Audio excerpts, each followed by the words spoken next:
Download aplikasi Tarbiyah Sunnah di handphone Anda. Tersedia di Google Play dan App Store.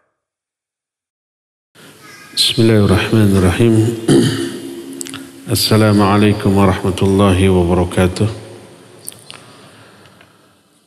Alhamdulillahilladzi arsala rasulahu bil huda wa dinil haqq liyudhhirahu 'alad dini kullihi walau karihal musyrikun. Wa asyhadu an la ilaha illallah wahdahu la syarika lah wa asyhadu anna Muhammadan abduhu wa rasuluh sallallahu alaihi wa ala alihi wa ashabihi wa sallama tasliman katsira wa ba'd. Ikhwati fillah, jamaah Masjid Agung Al-Ukhuwah Bandung yang Allah muliakan.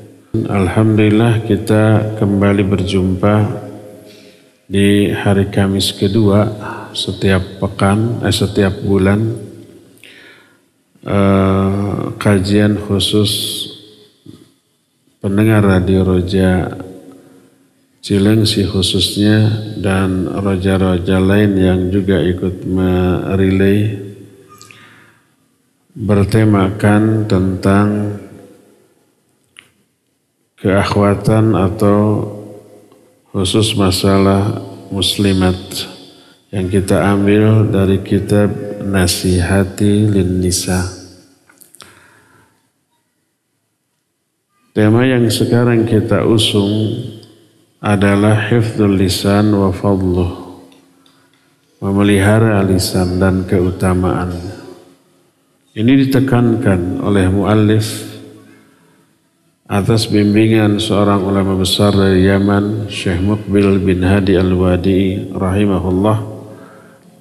Kenapa keakhwatan khusus membahas lisan?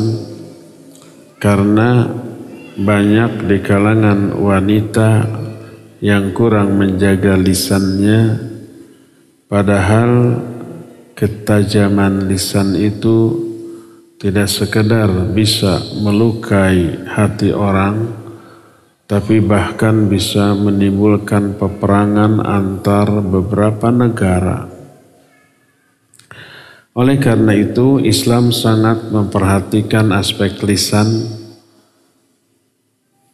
mendorong agar lisan digunakan hanya untuk kebaikan dan dijaga dari seluruh keburukan. Berfirman Allah Azza wa Jalla, wa asbagha alaikum ni'amahu dhahiratan wa batinah. Allah telah melimpahkan kepada kalian beragam nikmat, baik zahir ataupun batin. Saking banyaknya nikmat gak bisa dihitung. Dalam surah Ibrahim 34, wa in ta'undu ni'matallahi la tuhsuha. Kalau kalian menghitung-hitung nikmat Allah, kalian tidak bisa menghitungnya. Di antara sekian banyak nikmat yang Allah berikan adalah nikmat lisan. Allah memuliakan manusia dengan nikmat ini sehingga manusia bisa mengungkapkan apapun, baik yang baik ataupun yang buruk, melalui lisan ini. Ar-Rahman 'allamal Qur'an, khalaqal insan, 'allamahul bayan. Ar-Rahman, Allah yang Maha Rahman, yang telah mengajarkan Al-Quran, yang telah menciptakan manusia, wa 'allamahul bayan, dan telah mengajarkan kepada manusia kemampuan untuk menjelaskan. Ini salah satu di antara fungsi lisan.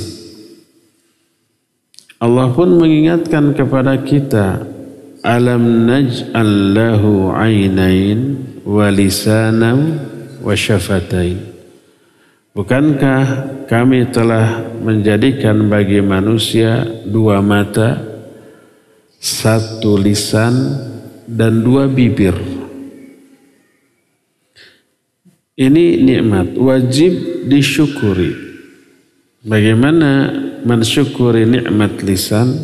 Gunakan ini lisan sesuai dengan kehendak Allah. Jauhkan ini lisan dari ucapan yang bisa membuat Allah sang pemberi nikmat ini murka. Lisan kadang-kadang bisa mengangkat orang yang memilikinya ke derajat yang paling tinggi. Apabila lisannya ini digunakan untuk urusan-urusan yang baik, seperti berdoa, membaca Al-Quran, dakwah, amar ma'ruf nahi munkar, belajar dan mengajarkan ilmu, dan yang lain-lain. Dengan ungkapan lain, bila lisan digunakan untuk sesuatu yang Allah ridhai, seperti mengucapkan kalimat tauhid dan yang lain-lainnya, maka lisan akan membawa kebaikan. Bahkan ucapan terbaik adalah mengatakan la ilaha illallah. Seperti riwayat Bukhari dan Muslim dari Abu Hurairah radhiyallahu an, berkata Rasulullah sallallahu alaihi wasallam, al-imanu bid'un wa sittuna syu'bah. Dalam riwayat lain wa sab'una syu'bah. Fa afdaluha qawlu la ilaha illallah wa adanaha imatatul adha 'anit tariq wal haya'u syu'batun minal iman. Iman itu ada 60 atau 70 sekian cabang. Sekiannya itu tidak dijelaskan. Bid'un adalah bilangan dari 3 sampai 9. Bid'un wa sab'un bisa 73, 74, 75 sampai 79. Maka kita terjemahkan 70 sekian cabang. Yang paling utama adalah ucapan la ilaha illallah. Ini amalan lisan sebagai cabang iman yang paling tinggi.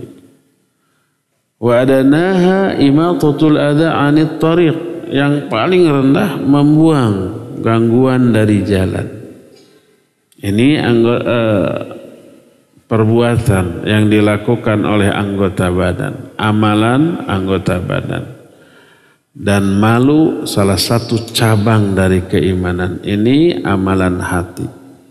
Masing-masing 3 unsur dalam diri kita disebut satu contoh amalannya. Lisan mengucapkan kalimat tauhid, anggota badan membuang gangguan dari jalan, dan rasa malu sebagai salah satu bentuk amalan hati. Semua itu cabang keimanan. Ternyata yang paling tinggi, paling utama adalah amalan lisan dengan mengucapkan la ilaha illallah. Dengan mengatakan la ilaha illallah, dengan dipergunakannya lisan untuk mengatakan la ilaha illallah, teraihlah keberuntungan, kebahagiaan sampai ke akhirat. Nabi SAW mengajak kepada kaumnya, qulu la ilaha illallah tuflihu. Katakan olehmu la ilaha illallah, kalian akan bahagia. Hadis ini dikeluarkan oleh Imam Ibn Khuzaimah, diterima dari Tariq bin Abdullah, yang juga terdapat dalam kitab Musnad Ahmad dengan sanad yang sahih.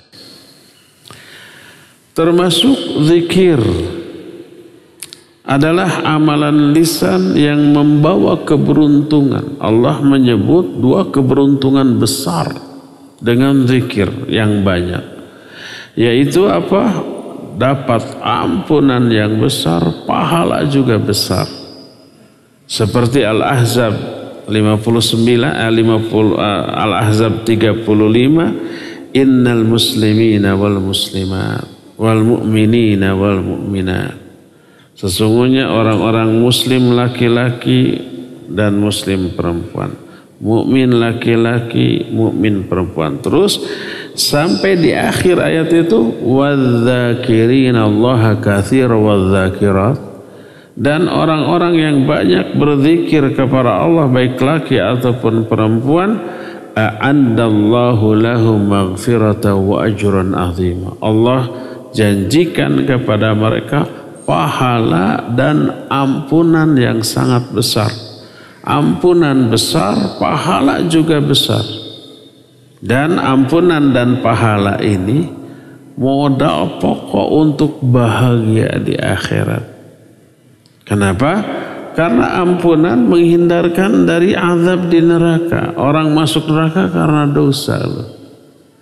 Dosa bisa dihapus karena ada ampunan. Selamat dari neraka. Pahala modal pokok untuk meraih kenikmatan setinggi mungkin. Berkata Imam Ibnu Hajar al-Asqalani dalam kitab Fathul Bari Syarah Sahih Bukhari, raf'atud darajat li kathrati thawab. Ketinggian derajat seorang mukmin di surga, kan level surga beda-beda. Ada yang rendah, ada yang sedang, ada yang tinggi. Yang paling tinggi adalah surga Firdaus. Ketinggian derajat di surga li kathrati thawab, karena banyaknya pahala.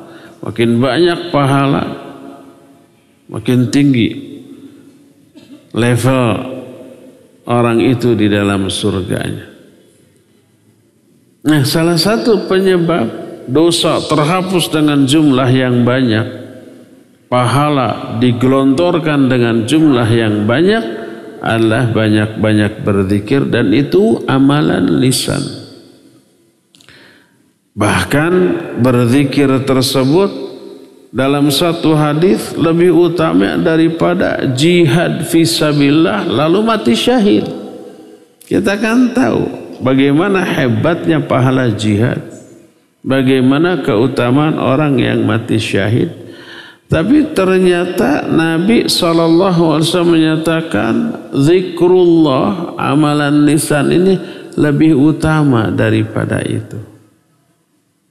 Dibanding infak dengan emas dan perak, sebagaimana terungkap dalam salah satu hadis diterima dari Abu Darda radhiyallahu anhu.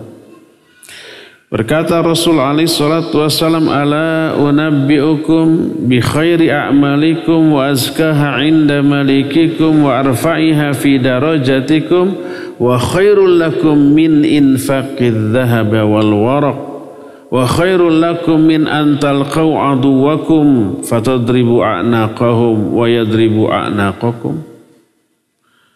Kata Nabi alaihi salatu wassalam, mau enggak aku kabarkan kepada kalian tentang sebaik-baik amalan kalian.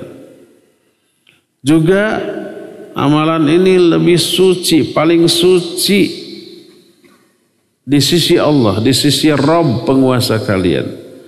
Juga yang paling lebih meninggikan derajat kalian dan lebih baik bagi kalian dibanding infak dengan emas dan perak, bahkan lebih baik dibanding kalian berjumpa dengan musuh, kalian memenggal kepala mereka, mereka pun memenggal kepala kalian.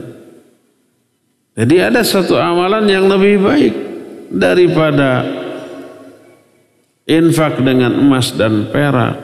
Sebaik-baik amal, amal paling suci di sisi Allah, amal yang paling meninggikan derajat kemuliaan dunia akhirat, bahkan lebih utama daripada jihad fisabilillah. Mau nggak aku kabarkan tentang amalan ini? Para sahabat bertanya, bala ya Rasulullah. Ya mau. Beliau menyatakan zikrullah. Itu adalah zikrullah. Maka berkata Mu'adz bin Jabal radhiyallahu an, kata beliau, ma syai'un anja min adzabillah min dzikrillah. Tidak ada sesuatu pun yang lebih menyelamatkan seseorang dari azab Allah dibanding zikrullah. Ini amalan lisan, enteng. Enggak perlu tenaga yang besar mengatakannya, mengamalkannya, tidak sampai harus berkeringat, mengerahkan energi yang banyak, tidak harus tiba bergeg, tiba perekat, tidak sampai ngos-ngosan, tidak membutuhkan biaya, nggak perlu pulsa, nggak perlu kuota, nggak perlu wifi, nggak perlu internet. Mengalir begitu saja bisa dilakukan sambil berbaring, sambil duduk, sambil berjalan, sambil apapun. Bahkan ketika berjihad fisabilillah pun berhadapan dengan musuh, momen yang paling menyibukkan kita dari segala aspek. Jihad itu matanya harus jelalatan, pikirannya juga berjalan, terus kaki loncat ke sana kemari, berlari menghindar, tangan memukul, menyabat, menangkis, mulut juga menghardik, bilang ciat, dan seterusnya. Tapi di saat jihad, Allah tetap menyuruh para mujahidin untuk memperbanyak zikir di tengah jihadnya. Sebagaimana Allah berfirman dalam Al-Quran surah Al-Anfal 46, Ya ayyuhalladzina amanu idza laqitum fi'atan fathbutu wadhkurullaha katsira la'allakum tuflihun. Hai orang-orang yang beriman, apabila kalian berjumpa dengan musuh di medan perang, tegarlah kalian dan banyak-banyaklah berzikir kepada Allah agar kalian menang. Kata Imam Ibnu Qayyim rahimahullah, salah satunya dalam kitab Ad-Da' wad-Dawa, seandainya zikir tidak ada pengaruhnya kepada kekuatan lahir dan batin para mujahidin, mustahil Allah menyuruh mujahidin untuk banyak berzikir di tengah jihadnya. Seandainya ada orang yang layak berhenti dari zikir, hanya ada dua orang yang paling layak. Pertama, para mujahidin karena sibuknya ketika perang. Yang kedua, Nabi Zakaria yang saat itu oleh Allah dibisukan selama 3 hari. Tapi selama bisu beliau berisyarat untuk banyak-banyak berzikir. Allah menyuruh Nabi Zakaria untuk banyak-banyak berzikir. Ini menunjukkan keutamaan zikir begitu hebatnya, dan itu adalah amalan yang enteng yang dilakukan oleh lisan kita. Salah satu bentuk zikir istighfar, mengatakan astaghfirullahaladzim. Lebih banyak istighfar, lebih beruntung, dapat jaminan. Berkata Rasul sallallahu alaihi wasallam dalam hadis yang dikeluarkan oleh Imam Ibnu Majah dalam kitab sunannya, diterima dari Abdullah bin Basr, berkata Rasul alaihi salatu wasallam, Tuba liman wajada fi sahifatihi istighfaran katsira. Berbahagialah orang yang menemukan di dalam catatan amalnya istighfar yang banyak. Setiap kita istighfar dicatat oleh raqib. Ma yalfidhu min qawlin illa ladaihi raqibun atid. Surah Qaf. Tidak ada satupun kata yang terucap dari mulut kecuali di sampingnya ada raqib dan atid. Setiap kali kita istighfar dicatat, istighfar dicatat. Lebih banyak istighfar, lebih banyak catatan. Kata Nabi SAW, Tuba liman wajada fi sahifati istighfaran katsira. Berbahagialah orang yang menemukan di dalam catatan amalnya istighfar yang sangat banyak. Dan ini amalan lisan. Selain mengucapkan kalimat tauhid, selain juga berzikir, lisan juga alat untuk beramar ma'ruf nahi mungkar. Itu pun penyebab kebahagiaan. Kalimatut tauhid penyebab kebahagiaan, zikir penyebab kebahagiaan, amar ma'ruf nahi munkar juga Allah janjikan orang itu bahagia. Coba lihat Ali Imran 104. Wal takum minkum ummatun yad'una ilal khair wa ya'muruna bil ma'ruf wa yanhauna 'anil munkar wa ulaika humul muflihun. Hendaklah ada satu umat di kalangan kalian yang menyeru kepada kebaikan, beramar ma'ruf nahi munkar, menyuruh manusia berbuat kebaikan, melarang dari kemungkaran. Merekalah orang-orang yang akan berbahagia. Dan zikir termasuk juga amar ma'ruf nahi munkar dianggap oleh Nabi sallallahu alaihi wasallam sebagai sedekah. Semua sendi-sendi tulang-tulang tubuh kita ini memiliki kewajiban untuk bersedekah. Salah satu bentuk sedekah yang dilakukan oleh seluruh persendian kita adalah amar ma'ruf nahi munkar. Ketika beramar ma'ruf nahi munkar, seluruh persendian kita terlibat. Ada orang mau berbuat jahat, kita larang. Apakah orang yang mau berbuat jahat lalu kita larang, kita cegah dia? Oh iya, nggak jadi dia. Apakah begitu? Tidak. Terkadang kita harus ribut sama dia. Seluruh sendi tulang kita terlibat. Itu sedekahnya persendian kita. Sebagaimana sebuah hadis yang diterima dari Abu Hurairah radhiyallahu an, riwayat Bukhari dan Muslim, Nabi alaihi salatu wasallam bersabda, kullu sulama minan nas alaihi sadaqah. Setiap persendian dari manusia dia berkewajiban untuk bersedekah. Sendi, tangan, sikut, bahu, semuanya memiliki kewajiban untuk bersedekah. Nah, salah satunya adalah amrun bima'ruf wa nahyun an munkar sedekah. Amar ma'ruf nahi munkar juga sedekah. Dan ini amalan lisan dan dianggap sebagai sedekah.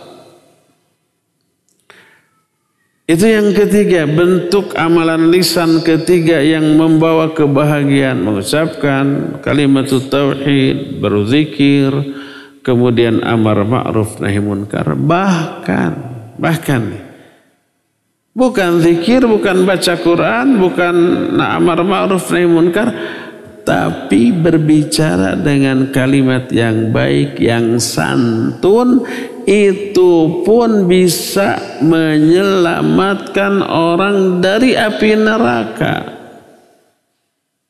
Sebagaimana diterangkan dalam beberapa hadis, di antaranya hadis yang diterima dari Adi bin Hatim radhiyallahu anhu. Kata Adi, dzakara an-nabiy alaihi salatu wasallam an-nara fata'awwadha minha.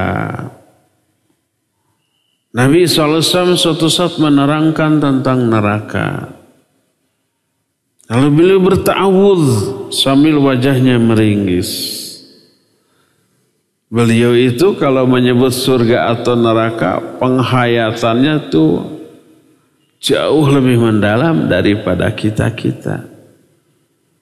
Salah satu penyebabnya beliau pernah lihat langsung surga neraka waktu peristiwa apa? Mi'raj. Bahkan ketika sholat gerhana juga terlihat surga dan neraka oleh Nabi SAW. Makanya kalau berbicara tentang surga neraka udah kebayang. Penghayatannya jauh lebih mendalam. Beliau menyebut neraka ta'awudz sampai meringis 2 kali. Atau mungkin lebih. Kata Syu'bah, salah seorang perawi hadis ini, amma marratain fala asyuk. Adapun kalau 2 kali aku nggak ragu lagi. Minimal Nabi 2 kali menyebut menerangkan tentang neraka di satu majelis yang sama dan berta'awudz. Minimal 2 kali lah. Mungkin bisa lebih. Lalu berkata Nabi SAW setelah menyebut tentang neraka dan berta'awudz. Kata beliau, ittaqun nar walau bisyikki tamrah. Fa illam tajid fa bi kalimatin thayyibah.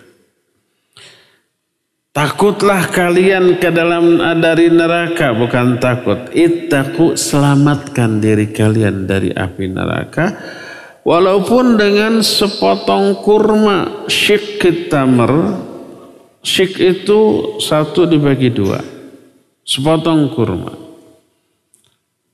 Dengan bersedekah sepotong kurma. Kalau kita lebih mendahulukan gengsi, kan malunya masa sedekah dengan sepotong kurma. Takut dianggap penghinaan kayak gitu kan. Jangan anggap enteng kebaikan walaupun sedikit. La tahtaqiruna mil ma'rufi syai'a. Jangan kamu anggap rendah kebaikan walaupun sedikit. Lakukan.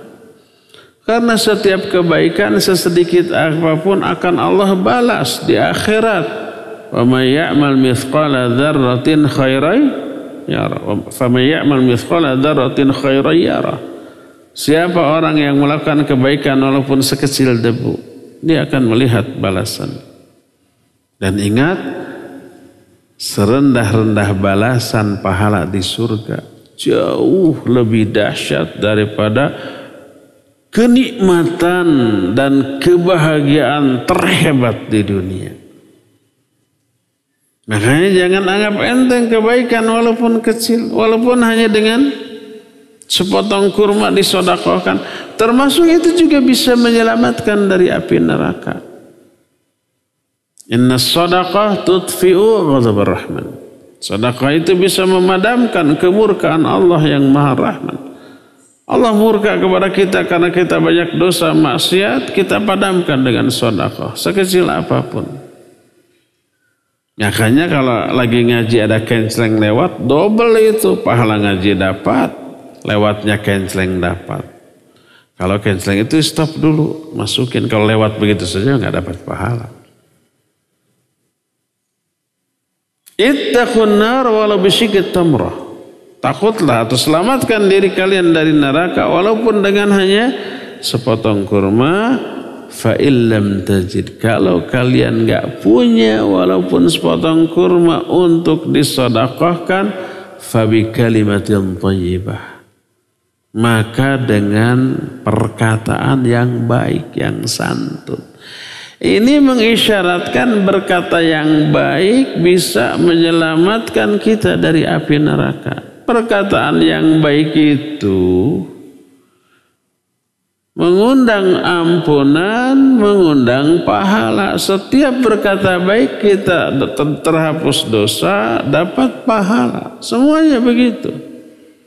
Karena ini aplikasi nyata dari iman. Man kana yu'minu billahi wal yawmil akhir falyaqul khairan au liyasmut. Siapa orang yang beriman kepada Allah dan hari akhir, hendaklah bicara baik, kalau enggak diam. Bicara yang baik itu aplikasi iman, perwujudan dari keimanan. Dan berkata yang baik juga sebanding dengan sedekah. Makanya tadi bisa menggantikan fungsi sedekah walaupun hanya dengan sepotong kurma, dan itu bisa menyelamatkan dari api neraka. Lebih dipertegas lagi dalam hadis lain Sahih Bukhari dan Sahih Muslim dari Abu Hurairah radhiyallahu an. Berkata Rasulullah sallallahu alaihi wasallam, kullu sulama minan nas alaihi sadaqah. Kullu yawmin tatlu fihi syams ya'dilu bainal itsnaini sadaqah. Wa yu'inu ar-rajulu 'ala dabatihi fayahmilu 'alayha aw yarfa'u 'alayha mata'ahu sadaqah. Wal kalimatu thayyibah sadaqah wa kullu khutwatin yakhtuha ila shalah sadaqah wa yumitul adha anit tariq sadaqah. Kata Nabi SAW, seluruh persendian dari manusia punya kewajiban bersedekah. Setiap hari yang di hari itu matahari masih terbit, di setiap hari seluruh persendian kita terkena kewajiban sedekah. Maka mengislahkan antara dua orang yang tadinya berselisih adalah sedekah. Membantu seseorang agar naik ke atas kendaraannya karena kendaraannya tinggi, dibantu diangkat. Kalau dulu kan kendaraan unta atau kuda gitu ya, kita bantu, itu juga sedekah. Atau mengangkatkan barangnya, dia kalau sambil ngangkut barang naik ke unta ke kuda berat, dia dulu naik orangnya, barangnya kita angkatin nih. Itu juga sedekah. Perkataan yang baik juga sedekah. Bahkan setiap langkah yang dilangkahkan oleh seseorang menuju masjid untuk sholat juga sedekah. Bahkan membuang gangguan dari jalan itu juga sedekah. Jadi salah satu di antara bentuk amalan lisan yang enteng ringan tapi sebanding dengan sedekah adalah berkata yang baik. Imam Bukhari dalam kitab sahihnya meriwayatkan hadis lain dari Abu Musa al-Ash'ari radhiyallahu anhu, dari bapaknya, dari kakeknya, bahwa Nabi SAW menyatakan ala kulli muslimin sedekah. Setiap muslim itu wajib bersedekah. Kalau para sahabat bertanya, fa illam yajid, kalau dia enggak punya apa-apa untuk disedekahkan gimana? Nabi SAW menyatakan, fa ya'malu biyadaihi fayanfa'u nafsahu wa yatasaddaq. Dia berbuat dengan kedua tangannya, memberi manfaat kepada orang lain dengan tangannya, itu pun sedekah. Lihat umpah ibu-ibu ngangkat barang berat bagi dia, kita ambil, biar saya yang bawakan, jangan kabur. Dibawakan sampai ke tempat yang dituju. Sedekah. Para sahabat bertanya lagi, fa illam yastati aw lam yaf'al, kalau dia enggak mampu juga berbuat dengan kedua tangannya gimana? Maka berkata Nabi SAW, fayu'inu dzal hajatil mahluf, membantu kebutuhan orang yang sedang berkebutuhan. Bagaimana aja caranya? Fa illam yaf'al, kata para sahabat, kalau dia tidak mampu juga melakukannya, faya'muru bil khair au bil ma'ruf, perintahkan orang lain untuk berbuat kebaikan. Itu juga sedekah. Ayo sebentar lagi azan, kita siap-siap ke masjid. Itu sedekah.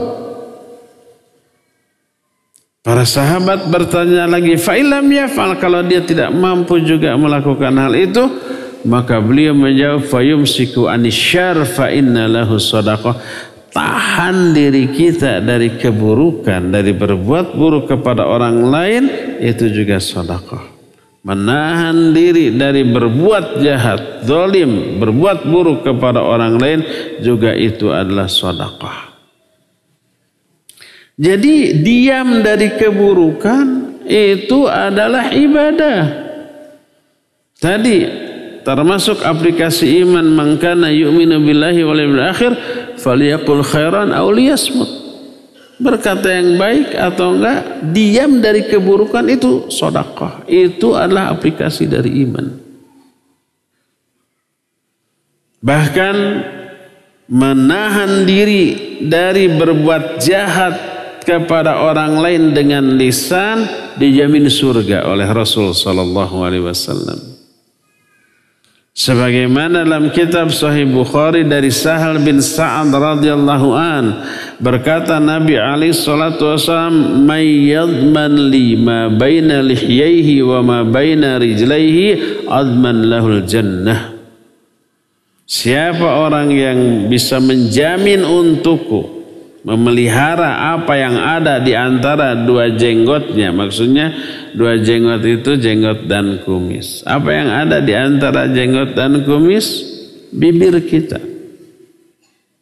Siapa yang bisa menjaga apa yang ada di antara dua jenggotnya dan apa yang ada di antara dua kakinya, apa yang ada di antara dua kakinya? Farajnya, kemaluannya, baik laki ataupun perempuan. Jaga lisan, jaga faraj, adman lahu jannah, aku jamin dia dengan surga. Jadi menahan penyimpangan lisan, menahan penyimpangan faraj itu luar biasa agung. Dijamin surga oleh Nabi alaihi salatu wassalam. Dari sanalah kita mengetahui bahwa lisan merupakan nikmat Allah yang besar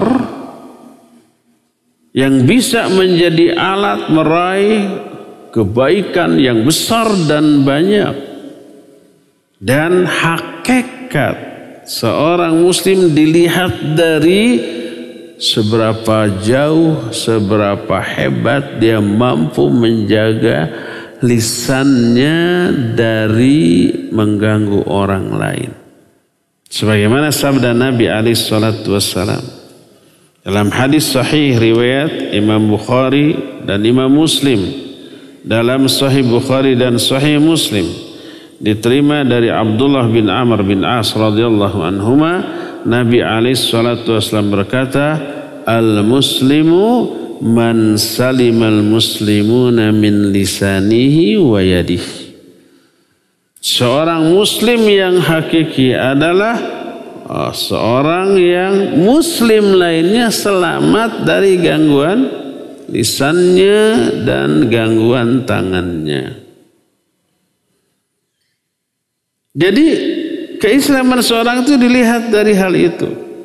Berdasarkan hal itulah maka kita ingat, gunakan lisan, jaga lisan hanya untuk kebaikan, maka kebahagiaan, kebaikan, pahala yang begitu banyak dan melimpah Allah janjikan. Ini perhatikan Al-Quran surah Al-Ahzab 70 dan 71 tentang bagaimana janji yang Allah berikan kepada orang yang mampu menggunakan lisan untuk kebaikan. Allah berfirman, ayat ini biasa dibaca oleh Nabi SAW di awal khutbah. Makanya diikuti oleh para ulama setelahnya, para ustadz, para duat. Allah berfirman, ya ayyuhalladzina amanu taqullaha wa qulu qawlan sadida yuslih lakum a'malakum wa yaghfir lakum dhunubakum wa man yuti'illaha wa rasulahu faqad faza fawzan 'azima. Hai orang-orang yang beriman, bertakwalah kalian kepada Allah. Terus waqulu qawlan sadida, ucapkan olehmu ucapan-ucapan yang sadid. Sadidnya pakai sin bukan pakai sya. Jangan salah baca waqulu qawlan syadida. Artinya jadi ngaco. Ucapkan oleh kalian ucapan yang keras. Makanya ngomongnya keras. Oh salah baca dia. Harusnya sadida, ini syadida. Apa sadida dengan sin kecil? Berkata Al-Imam Ibnu Katsir ketika menafsirkan ayat ini, ay mustaqiman la i'wijaja fihi wa la inhirafa wa wa'adahum annahum idza fa'alu dhalik athabahum alayhi bi ay yusliha lahum a'malahum ay yuwaffiqhum lil a'mali salihah wa ay yaghfir lahum adh-dhunub al-madiyah wa ma qad yaqa'u minhum fil mustaqbal bi ilhamihim at-taubah minha.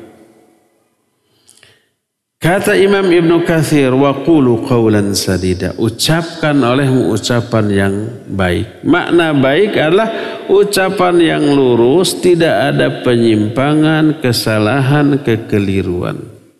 Wa qulu qawlan sadida. Ucapkan olehmu ucapan yang baik. Apa akibatnya? Allah menyatakan yuslih lakum a'malakum. Allah akan mensolehkan amal-amal kamu. Karena berucap yang baik, amal kita disolehkan. Apa maknanya? Maknanya ay yuwafiqhum lil a'malis sholih. Allah akan memberi taufik kepada kamu untuk melakukan amal-amal soleh. Ini menunjukkan berbicara yang baik mengundang turunnya hidayah Allah. Hidayah wajib kita ikhtiarkan. Hidayah itu hak prerogatif Allah. Hanya Allah satu-satu yang memberikan hidayah taufik kepada manusia. Para nabi nggak bisa. Apalagi orang biasa. Innaka la tahdi man ahbabta walakinna Allah yahdi man yasha. Engkau hai Muhammad tidak bisa memberikan hidayah kepada orang yang engkau cintai. Tapi Allah memberikan hidayah kepada orang yang Allah kehendaki. Tak heran kalau di kalangan para nabi, orang terdekatnya kafir. Karena nabi pun gak bisa memberikan hidayah. Nabi Nuh, Nabi Lut. Orang terdekatnya kafir. Siapa? Istri-istri Nabi Nuh, ada anaknya. Kafir, disuruh naik perahu biar selamat, milih mati daripada iman. Nabi Ibrahim, pemberantas syirik, pemberantas berhala, dihancurkan berhala. Bapaknya tukang bikin berhala. Nabi Muhammad SAW, pamannya sendiri Abu Talib, tidak bisa diberi hidayah. Hidayah itu hak prerogatif Allah. Tapi Allah tidak sembarangan. Innallaha atau inna rabbaka huwa a'lamu biman dhalla an sabili wa huwa a'lamu bil muhtadin. Allah lebih tahu siapa orang yang layak disesatkan dan siapa yang layak diberi hidayah. Walaupun hidayah hak prerogatif Allah, tapi harus dicari. Dan Allah sudah membeberkan caranya gimana agar kamu diberi hidayah oleh Allah banyak. Di antaranya ngomong yang benar loh. Wa qulu qawlan sadida. Bicara yang baik. Bicara yang baik itu apa? Bisa zikrullah ya. Bisa baca Quran, bisa berdoa, bisa belajar mengajarkan ilmu, bisa amar ma'ruf nahi munkar, bahkan berbicara yang santun menyenangkan orang itu masuk qaulan sadida.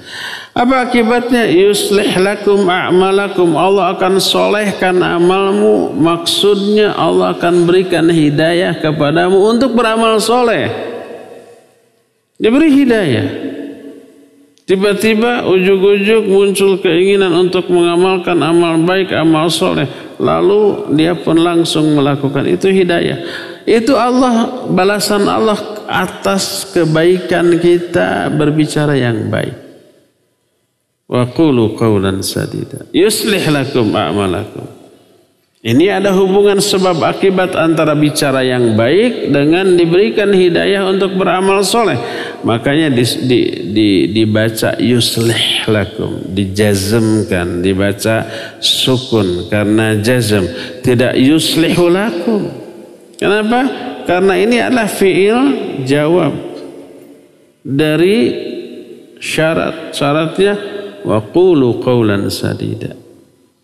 Dari fi'il amar wa qulu qawlan, ucapkan olehmu ucapan yang baik. Dijawab yuslih lakum a'malakum. Diberi hidayah tuh. Terus tidak hanya itu, wa yaghfir lakum dzunubakum. Allah akan ampuni dosa-dosa kamu.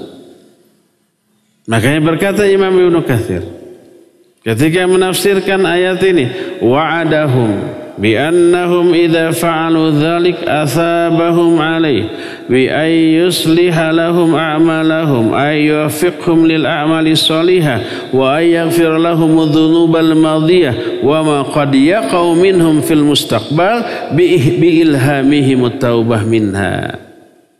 Kata Imam Ibnu Katsir, Allah menjanjikan kepada mereka, bila mereka melakukan hal itu, yaitu berkata yang baik, Allah akan balas. Dengan cara apa? Allah solehkan amal-amal mereka. Maksudnya Allah berikan taufik untuk beramal soleh. Dan Allah ampuni dosa-dosa mereka yang telah lalu. Dan dosa-dosa yang akan datang, Allah akan ilhamkan kepada dia untuk bertobat dari dosa itu. Maghfirah itu mencakup dua. Dosa yang telah lalu diampuni. Dosa yang akan datang, yang belum, nanti Allah ilhamkan kepada dia untuk bertobat dari dosa tersebut. Tetap akhir-akhirnya mah diampuni juga. Lihat betapa dahsyatnya efek baik lisan. Bila lisan ini digunakan untuk kebaikan. Dan begitulah cara mensyukuri nikmat lisan. Para ulama seperti Imam Ibn Rajab Al-Hambali rahimahullah kitab Al-Dhaiful Ma'arif, ketika menerangkan di salah satu bab judulnya Wadhaifus Syahri Syawal, beliau menyinggung masalah syukur. Karena syukur itu definisinya, pengungkapan lisan para ulama tentang syukur berbeda-beda dari aspek susunan bahasa, redaksional, tapi isinya sama. Salah satu di antara makna syukur adalah isti'malu ni'amillah fi ta'atihi, menggunakan kenikmatan Allah di dalam ketaatan kepadanya. Salah satu nikmat adalah nikmat lisan. Ingin kita syukuri, karena wajib disyukuri, makanya gunakan lisan itu untuk ketaatan. Untuk baca Al-Quran, zikrullah, sebanyak mungkin beristighfar, sebanyak mungkin mengatakan la ilaha illallah, sebanyak mungkin bersalawat kepada Nabi sallallahu alaihi wa alihi wasallam. Gunakan untuk beramal ma'ruf nahi munkar, untuk berdakwah, untuk belajar dan mengajarkan ilmu. Karena yang namanya belajar dan mengajarkan ilmu pasti ada amalan lisan. Karena mengajarkan ya pasti berbicara, menjelaskan. Ketika belajar juga ada ucapan lisannya berupa bertanya, berupa memurojaah, mengulang-ulang hafalan, dan seterusnya. Gunakan untuk semua yang Allah ridhoi tentang penggunaan lisan, maka itu dianggap sudah bersyukur atas nikmat Allah, atas nikmat lisan. Apa yang terjadi setelah itu tinggal tunggu balasan selanjutnya atas syukur kita ini. Wa idh ta'adzana rabbukum la in syakartum la azidannakum wa la in kafartum inna azabi lasyadid. Allah telah mengumumkan, kalau kamu bersyukur pasti aku akan tambah nikmatku kepadamu. Kepastiannya itu Allah ungkapkan beberapa kali. La in syakartum la azidannakum. Ada huruf la, la-nya pendek dibaca, disebut lam taukid. Jangan dibaca la azidannakum. Oh, kalau begitu terbalik. Kalau kamu bersyukur, Allah tidak akan nambah nikmatmu. Begitu. Kalau la-nya dibaca panjang, harus pendek. La azidannakum. La-nya lam taukid. Pasti. Ditambah dengan ada huruf nun taukid tsaqilah di akhirnya. Tadinya azidu, la azidukum. Tapi karena masuk huruf nun, la azidannakum. Pasti. Kepastian Allah tegaskan. Siapa yang bersyukur? Pasti Allah tambah nikmat. Walain kafartum, tapi kalau kamu kufur atas nikmat ini, lisannya itu dipakai keburukan. dipakai mencela, dipakai menghina, dipakai berdusta, dipakai bergibah, dipakai memberikan gelar-gelar buruk, dipakai menyakiti. Itu kufur nikmat itu. Inna azabi lasyadid. Ingat, azabku super pedih, sangat pedih. Nah, salah satu di antara tambahan nikmat atas syukur dengan lisan. Lisannya dipakai baca Quran, zikir, ngajar ilmu, amar ma'ruf nahi munkar.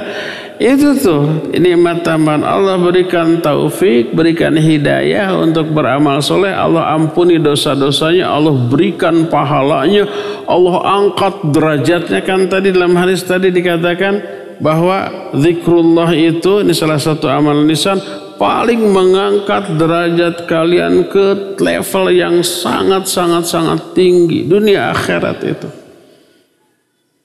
Janji Allah itu kontan. La in syakartum la azidannakum. Kalau kamu syukur atas nikmatku, termasuk syukur dengan lisan, berkata yang baik, amar ma'ruf nahi munkar, baca Quran, zikir, maka Allah akan tambah nikmatku kepadamu, ditambah dengan nikmat hidayah, dengan nikmat ampunan, dengan nikmat mahabbah, kecintaan Allah kepadanya, dengan rahmat, dengan diangkat derajatnya, dengan berbagai macam kenikmatan lain yang lebih memberikan keuntungan yang besar kepada pelaku. Pelaku dari orang yang menggunakan lisannya secara baik, dengan cara yang benar. Kita nanti akan membahas wala in kafartum inna adzabi lasyadid, betapa mengerikannya azab Allah bagi orang yang tidak mensyukuri nikmat lisan. Azab Allah bagi pendusta di dunia, di azab, minimal dicela orang, dihina orang, tidak dipercaya orang gitu ya, dikucilkan orang, macam-macam tuh. Di alam kubur diazab. Azab bagi orang yang berdusta, termasuk sekarang berdusta itu tidak hanya dengan lisan tapi dengan jempol juga ya. Menyebar hoax melalui media sosial. Mulutnya balem, mingkem, tertutup. Ininya yang aktif. Saat itu dia upload, detik itu juga menyebar ke seluruh dunia. Kalau isinya hoax, dusta, tersebar sampai ke ufuk. Nabi SAW pernah bermimpi, dalam mimpinya dia melihat banyak kejadian aneh. Salah satunya ada orang yang duduk, di sampingnya ada orang yang berdiri. Orang yang berdiri memegang besi yang tajam dan panjang, ditusukkan ke rahang orang yang sedang duduk, tembus ke tengkuk. Wih, ngerinya bukan main, pasti sakit. Cabut lagi, pindah ke kiri, tusuk lagi sampai tembus ke tengkuk. Kebayang darahnya, terbayang menjeritnya orang. Terus buka lagi, pindah lagi ke kanan, tusuk lagi.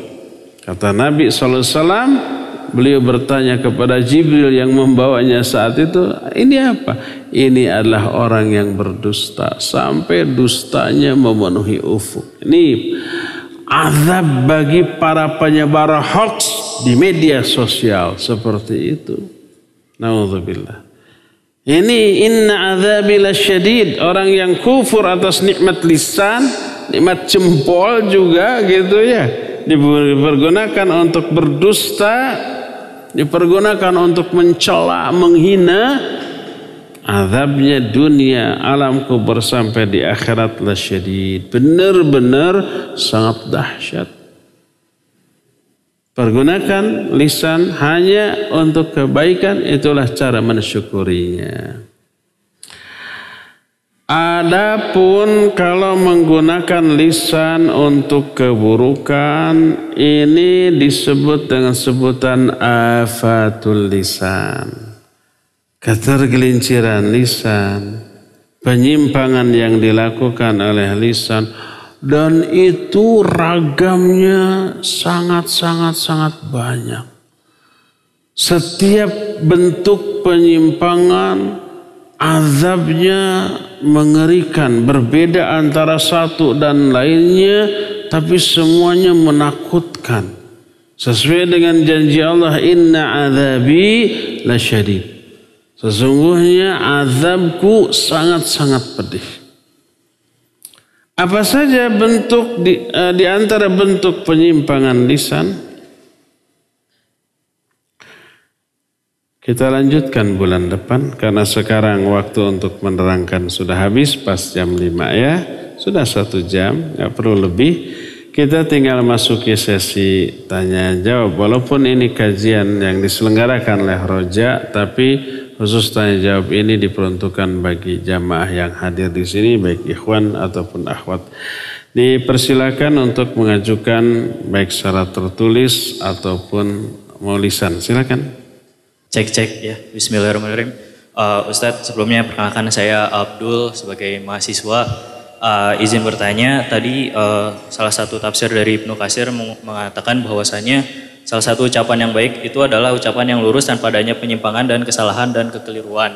Nah, ingin sedikit cerita Ustadz, bahwasanya kalau misalkan kebiasaan mahasiswa itu karena masih bergejolak jiwa mudanya, terkadang teman-teman saya itu menyeru kepada orang-orang untuk tidak memilih calon pemimpin yang menurut mereka itu zolim. Nah, itu kan salah satu bentuk penyimpangan Ustadz. Oleh karena itu saya izin bertanya, apa hukumnya untuk teman-teman saya yang selalu menyeru untuk tidak memilih calon-calon pemimpin yang zolim tersebut Ustadz. Karena itu kan belum jadi pemimpin juga gitu.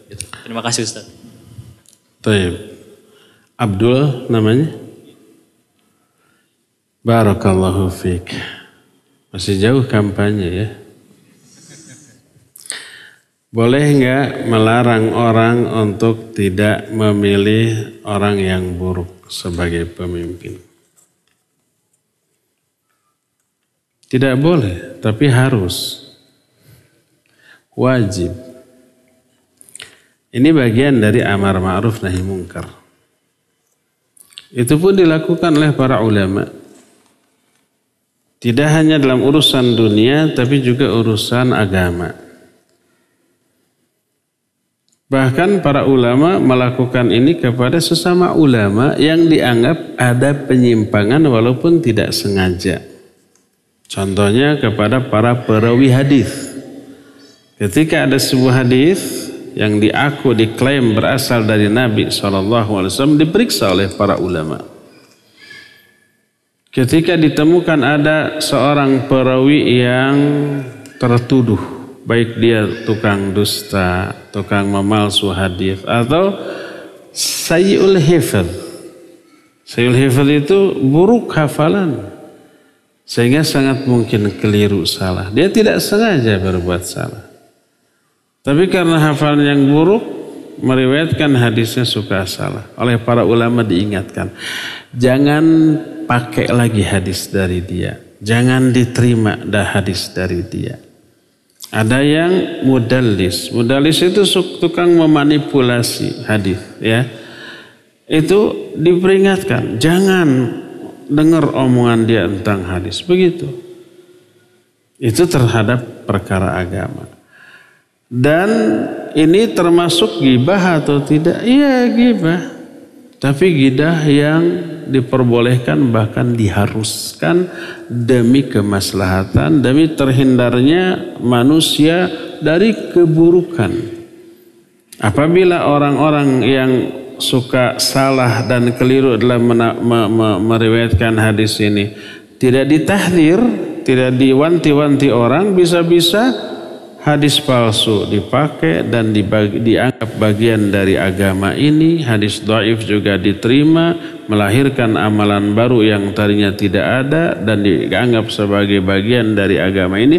Bisa-bisa muncul banyak penambahan dari agama ini, akhirnya berbeda dengan yang asli yang didakwahkan oleh Nabi SAW, dan itu berbahaya.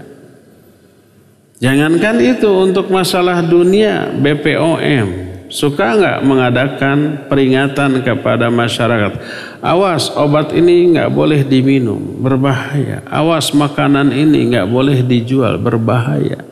Ada yang begitu? Ada. Bagus apa baik itu? Bagus, baik, dan harus. Kalau enggak, bisa-bisa masyarakat keracunan. Bisa-bisa ingin sembuh malah tambah parah.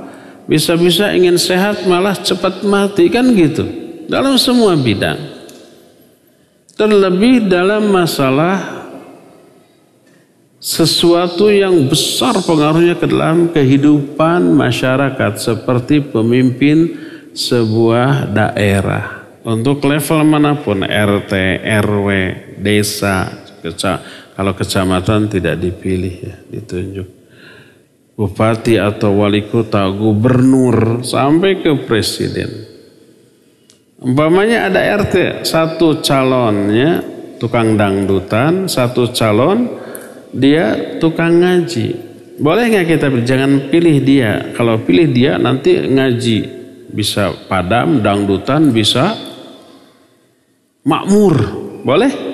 Bukan boleh, harus. Ridho nggak kita kalau setiap malam beleduk pakai speaker gede? Nggak ridho kita, terganggu kita dan tentu saja mengkondisikan keburukan di lingkungan kita. Ya, ini level RT, apalagi level nasional. Jadi hukum asal boleh, terlepas dari apakah ini menyimpang dari undang-undang pemilu atau tidak, terlepas dari itu. Kalau itu menyimpang dari undang-undang pemilu, bisa dipidana, masuk ke dalam kategori black campaign umpamanya, bisa ada saksi, ada bukti lalu dilaporkan di penjara, ya jangan. Bukan karena menganggap itu buruk, tetap anggap itu baik, tapi dalam rangka menghindarkan keburukan yang lebih besar. Tapi hukum asal secara syar'i ya boleh, asal yang santun saja ya. Wallahu a'lam bishawab. Izin bertanya Ustaz. Insyaallah anak akan melakukan safar yang cukup lama di pesawat. Mohon arahan untuk fikih wudhu di pesawat dan tata cara sholatnya. Mungkin umroh atau ke Eropa atau bahkan ke Amerika. Bisa 24 jam untuk ke sana. Gimana sholatnya? Iya, wudhu wajib. Iya, karena ada air nggak di pesawat? Ada air. Bisa wudhu? Bisa. Kalau ada air bisa wudhu nggak boleh tayamum walaupun ketika safar. Apalagi di pesawat nggak ada debu. Sebelum kita naik juga sudah divakum duluan tuh debu-debu ya. Nah, gimana caranya? Sebelum naik pesawat berwudu dulu, lalu pakai kaos kaki. Nanti begitu naik pesawat wudu kita batal. Pas datang waktu sholat, silakan wudu ke toilet. Jangan bilang ke pramugari, saya mau wudu, pasti dilarang. Karena dalam benak mereka wudu itu seember, wajib banjir. Jangan. Wastafelnya kecil, bisa. Saya sering mempraktekkan itu. Wudu biasa, kumur-kumur, basuh wajah, tangan, apalagi mengusap kepala dan telinga. Nah, pas giliran membasuh kaki, nggak perlu dibasuh. Cukup diusap bagian atas dari kaos kaki. 1 kali usapan. Tidak 3 kali. Dan cukup bagian atas. Anggap ini kaki ya. Ini kan kaki teh.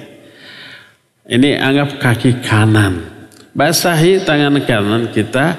Ujung jari kita diusapkan dari mulai ujung jari sampai ke batang kaki. Sudah 1 kali usapan. Kanan dengan tangan kanan, kaki kiri dengan tangan kiri. Cukup. Itu dibahas oleh para ulama dalam kitab-kitab fiqih dalam bab al-mashu 'alal khuffain. Mengusap 2 khuf dengan syarat ketika khuf baik sepatu ataupun kaos kaki itu dipakai dalam keadaan kita sudah suci, dalam keadaan kita sudah berwudu lalu pakai. Nanti batal, kaos kakinya jangan dibuka. Berwudulah dengan kaos kaki lalu usap kaos kaki tersebut 1 kali. Adapun kalau pakai kaos kaki dalam keadaan belum berwudu lalu pakai kaos kaki, nanti pas mau sholat mau wudu nggak boleh diusap. Harus dibuka dan berwudu ya. Jadi silakan berwudu di pesawat, insya Allah tidak akan banjir. Mungkin ucrat-acret, ya nanti ambil tisu kan ada di sana banyak, dilap saja. Dikontrol oleh pramugari, curiga bisi wudu gitu, garing padahal iya wudu gitu ya. Padahal iya wudu ya. Silakan berwudu dengan cara seperti itu. Lalu sholat. Di mana sholatnya? Kalau pesawat yang dipakai adalah Saudi Airlines, itu ada musola di belakang. Di belakang, masih di dalam pesawat bukan di luar. Di dekat ekor. Ya 2 kali 2 meter, bisa berjamaah 4-5 orang di sana ya. Kalau nggak ada orang lain kita aja sholat. Kalau Saudi Airlines ada petunjuk arah kiblatnya juga ya, ada gordengnya ditutup juga. Silakan sholat 2 rakaat. Kalau itu zuhur, asar atau isya gitu ya, dikosor. Kalau itu zuhur asar boleh jamak qasar 2 rakaat salam 2 rakaat salam. Setelah itu wiridnya lebih baik di kursi, jangan wirid di sana sebab orang ngantri. Kalau tidak ada musola seperti maskapai yang lain, silakan sholat di tempat duduk. Berdiri atau duduk tergantung. Kalau bisa berdiri, berdirilah. Kalau tidak boleh atau tidak memungkinkan berdiri, duduklah ya. Sujudnya kalau bisa sujud sempurna, sempurnalah. Kalau tidak memungkinkan sempurna, semampunya. Kalau umpamanya kita di kelas bisnis. Di kelas bisnis bisa duduk dan sujud secara sempurna. Ya, berbaring juga bisa gitu. Tibra. Nah, jadi silakan sholat sambil duduk dengan posisi kursi difullkan untuk berbaring. Bagi yang pernah ke bisnis pasti terbayang ya. Bisa kayak bangku gitu panjang tapi empuk, pakai kayak sofa gitu. Selimutnya juga ada, bantalnya juga ada. Bisa berbaring lah. Silakan sambil duduk biasa rukunya bungku, nah sujudnya sujud beneran itu bisa. Kalau di kelas bisnis. Adapun di kelas ekonomi tidak ya. Kalau di kelas ekonomi ya duduklah. Silakan walaupun tidak menghadap kiblat, niatkan menghadap kiblat. Adapun fisik kita nggak bisa menghadap kiblat karena kondisi, nggak apa-apa. Gugur kewajiban menghadap kiblat karena tidak mampu. Silakan takbir seperti biasa, baca iftitah Fatihah surat, lalu rukuknya begini, sami Allah liman hamidah. Sujudnya lebih rendah daripada ruku. Begitu, lakukan 2 rakaat di jamak qasar, zuhur dengan asar, maghrib dengan isya, maghribnya tetap 3 ya, maghrib 3 salam, qomat lagi, kemudian isya 2 rakaat, setelah itu wirid.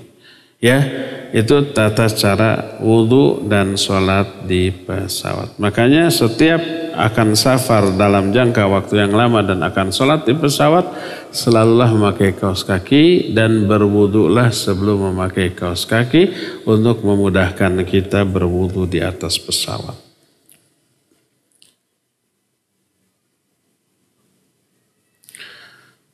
Apabila ada kumpul-kumpul mengadakan zikir dan sholawat yang dipimpin dan zikir dijaharkan adalah apakah boleh? Syukran. Apakah zikir bersama-sama dipimpin oleh imam, bersalawat bersama-sama dipimpin oleh imam ini bagian dari agama atau perkara duniawi? Pasti agama. Pasti dianggap agama, ibadah yang agung. Kalau ini bagian dari agama, apakah Nabi dan para sahabat melakukannya walau hanya sekali? Tidak. Sholawatnya dan zikirnya iya diperintahkan. Tapi mengarang ritual cara bersolawat dan cara zikir dengan ritual yang tidak dicontohkan Nabi dan para sahabatnya berarti menambah ritual baru dalam agama ini. Silakan sholawat sesering mungkin, masing-masing di mana saja, asal jangan di WC gitu. Silakan zikir sebanyak mungkin, sesering mungkin, di mana saja, dalam keadaan berbaring, dalam keadaan duduk, dalam keadaan berjalan, bahkan dalam keadaan berlari, bahkan ketika membunuh di medan perang diperintahkan zikir banyak. Ulil albab itu alladzina yadhkurunallaha qiyaman wa qu'udan wa ala junubihim. Orang yang berzikir dalam keadaan berdiri, berduduk ataupun berbaring, dalam keadaan apa saja, di mobil sambil nyetir berzikir bersolawat, ketika di motor sambil nyetir berzikir bersolawat, ya, ketika berjalan sambil lari ngos-ngosan silakan berzikir bersolawat, boleh. Sambil berperang pun tadi ayatnya dikatakan berzikirlah yang banyak dalam keadaan berjihad melawan musuh. Silakan. Bebas. Itu mutlak.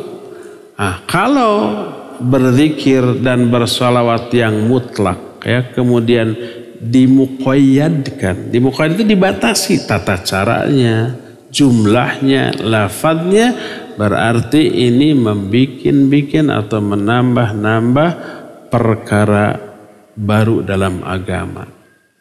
Apa yang tidak dilakukan oleh Nabi dan para sahabat di zaman itu berarti bukan bagian dari agama ini, dan apa yang bukan bagian dari agama ini tidak akan pernah menjadi bagian agama ini sampai hari kiamat. Itu ucapan Imam Malik, bukan ucapan saya. Imam Malik menyatakan apa yang tidak diamalkan oleh Nabi dan para sahabat bukan bagian dari agama ini. Dan apa yang bukan bagian dari agama ini di zaman itu tidak akan pernah menjadi bagian dari agama ini sampai hari kiamat nanti.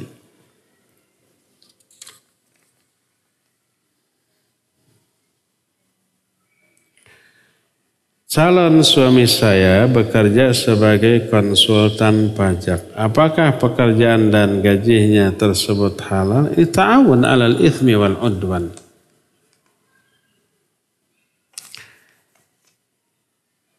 Coba suruh pindah saja pekerjaan. Tapi pindahnya jangan ke bank. Cari pekerjaan yang halal.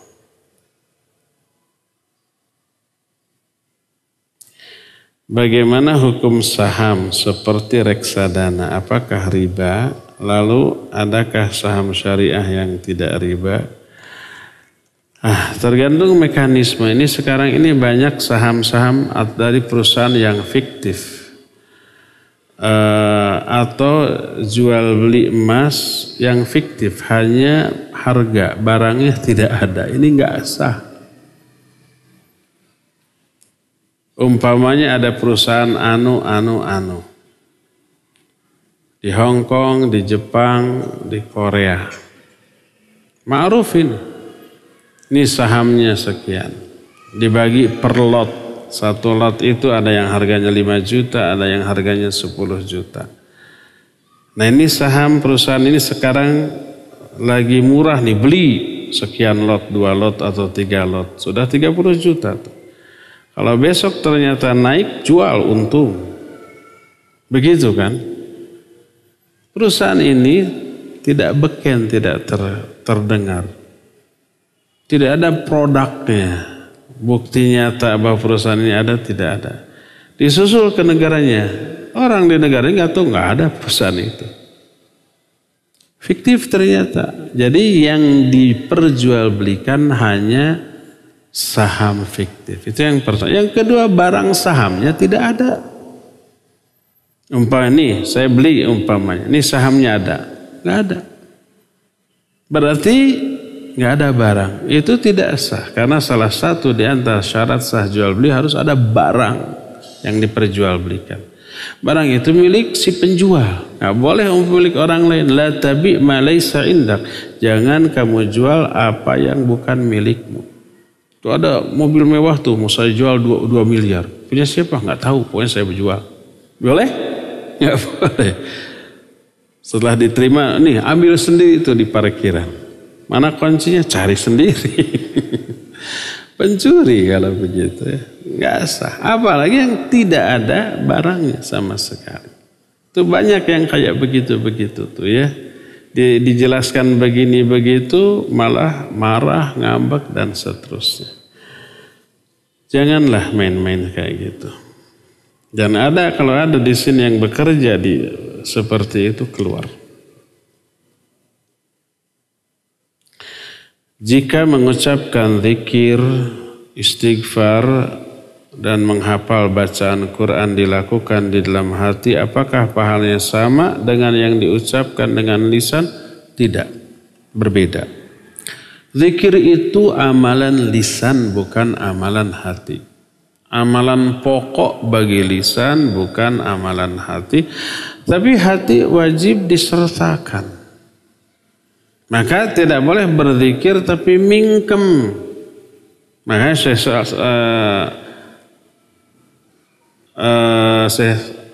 Salman dalam kitab Al-Qalmu fi Akhtaril Musallin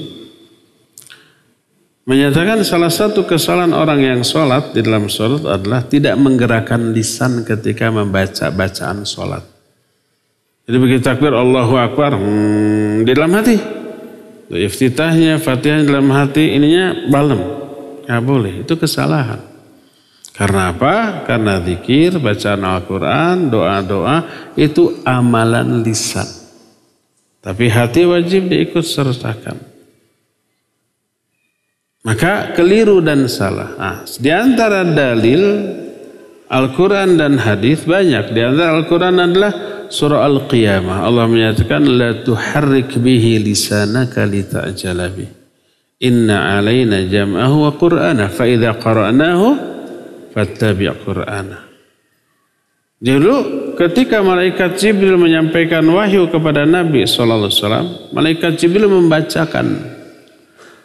Baru membacakan di awal, belum selesai, Nabi sudah menggerakkan lisannya mengikuti bacaan itu. Ditegur oleh Allah, la tuharrik bihi lisanaka litajal. Jangan dulu kamu gerakan lisanmu karena kamu tergesa-gesa. Inna alaina jam'ahu wa Qur'an. Tanggungan kami untuk mengumpulkan dan memelihara bacanya dalam hatimu. Fa idza qara'nahu fattabi' Qur'an. Kalau kami selesai membacakannya baru kamu ikuti. Jadi teguran Allah kepada Nabi karena terburu-buru, belum selesai membacakan sudah mengikuti dengan menggerakkan lisan. Ini menunjukkan menggerakkan lisannya adalah sesuatu yang memang harus di dalam membaca. Hanya jangan tergesa-gesa, terburu-buru. Itu teguran Allah kepada Nabi SAW. Dan ini menjadi dalil bahwa bacaan harus ada gerakan lisan.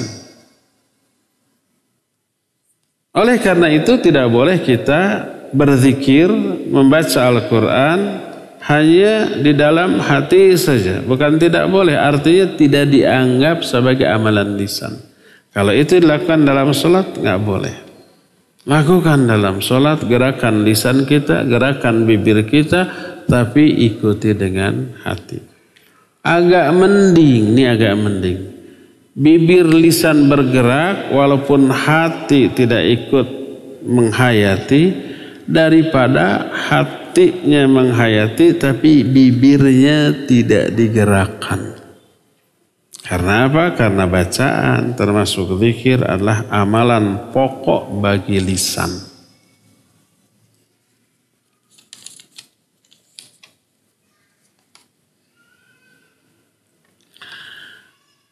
Assalamualaikum Waalaikumsalam warahmatullahi. Ustaz tolong baca dalam hati ya. Hehe. Aduh.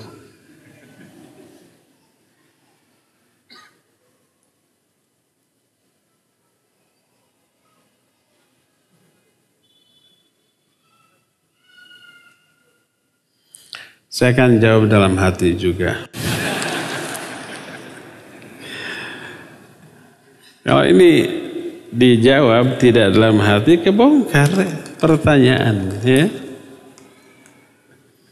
Nanti aja di WA, di telepon.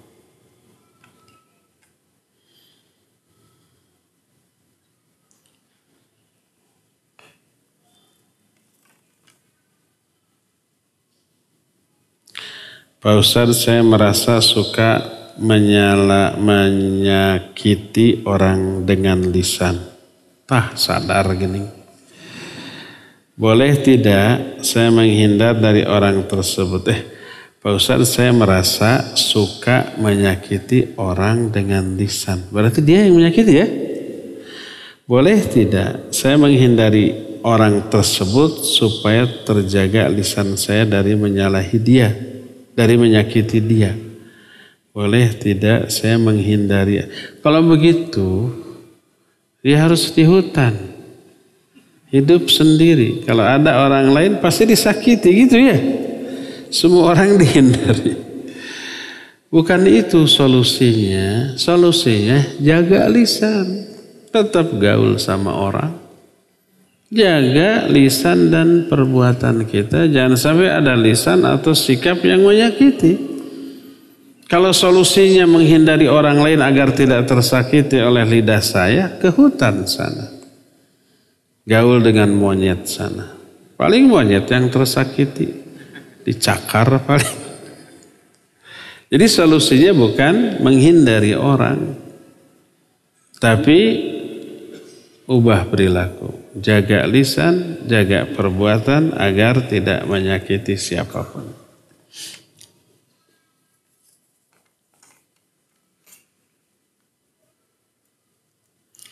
Terakhir ya.